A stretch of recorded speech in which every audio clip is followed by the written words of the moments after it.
pag barkada, lipat agad. Pag nanay, utos ng nanay, hindi talaga sinusunod. Doon ka na lang tumira sa barkada mo. Doon ka lang tumira. Oh, may dala ko dito manok. Ano yan? Manok?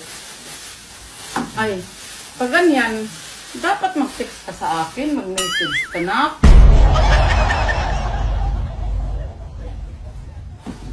Hoy! Bahaw pala to.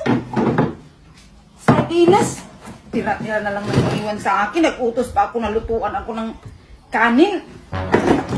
Yung ulam sardinas. Kasi mga bata to, may tamad talaga.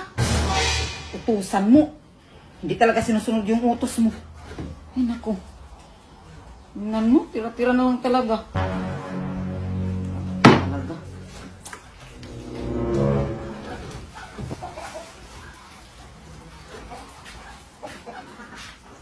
Ay mo, kumakain ka pala? Ay, nandyan ka na pala, senyorito. Kumakain nga, pero bahaw. Hindi ka man lang nagsahin, di ba? Kanina bago ka umalis, sabi ko, isain mo muna ako ng kanin kasi masarap talaga kumain ng mainit na kanin. Saka yung sardinas, oh, tira-tira nyo na lang. Sinabihan na kita ng birthday ako kanina. Sabi mo, okay si, alis ka na. Oh. Hindi mo sinabi. Oo na nga, paluto pinayagan ka. kita magpunta ka doon sa birthday mo, sa barkada mo. Pero di ba sabi ko, pagluto mo ako ng mainit na kanin, bagong kanin. At saka itong sardinas, lagyan mo ng patulat sa kakalamungay. Manda naman yung katamaran mo, mas excited yun sa birthday mo. Hindi mo na inisip na yung nanay mo naglabada dito? Tapos pagkatapos maglabada gutong, tapos ito lang sardinas, ipaulam nyo? Oh, unahin nyo talaga yung barkada nyo. Na-high blood ako. Busog ka naman yan. Busog ka naman yan. Mas nakakapit ko yung may gulay, mainit na kanin at saka mainit na sabaw na ano. Ano nga sinabi? Pagpakalis ko. Ano, hindi, nagbiging-bigihan ka kasi sobrang excited dun sa barkada mo. Kasi doon, hala sige, kain. Mabuti ka nga doon siguro. Masarap yung pagkain mo doon. Hindi mo lang inisip yung nanay mo. Ano nga sinabi na lutuan kita ng kanin tsaka ulam? Ano, nagbihit ka kanina? Bihit ka? Oh, ganyan talaga, pag barkada mo tumatawag. Excited na. Nako, pag barkada, lipat agad. Pag nanay, utos ng nanay, hindi talaga sinusunod. Doon ka na lang tumira sa barkada mo. Doon ka lang tumira. Oh, may dala ko dito manok. Ano yan? Manok? Ay, pag ganyan, dapat mag-text ka sa akin, mag-message ka na.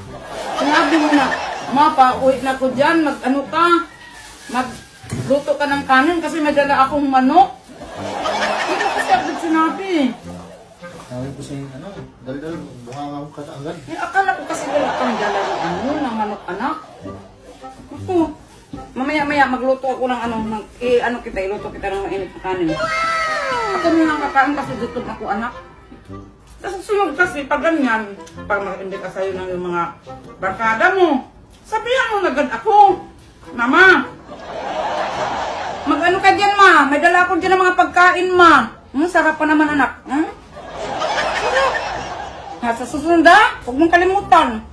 Text agad si mama. Kasi wala nang problema kahit naglabada ako. Basta may dalang ulam.